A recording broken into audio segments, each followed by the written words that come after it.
Akkam jirtu hordoftoota koo Waaqayyoo guddaa isin haa eebbisu jecha akkuma beekamu yeroo darbe faarfannaa kaamiing suunii isaa isiniif maxxansee ture dilbata dhufu waldaa guutuu wangeelaa waachaa Naqamteetti waan eebbifamuuf namoonni Naqamteedhaaf naannoo isheetti argamtan kottaa irratti argamaa ittiin eebbifamaa namoonni fageenya irra jirtan immoo sagantaan kun laayivii waan darbuuf mana kana follow gochuudhaan like share copy link gochuudhaan nu eegaa sagantaa kana irratti seenaawwan barsiisoo ta'anii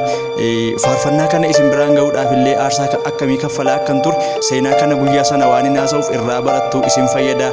ittiin jajjabaattu jedhee waan hin yaadeef guyyaa sana nan haasa'a kottaa walii wajjin Waaqayyoon waaqeffannaa eebbifamaa.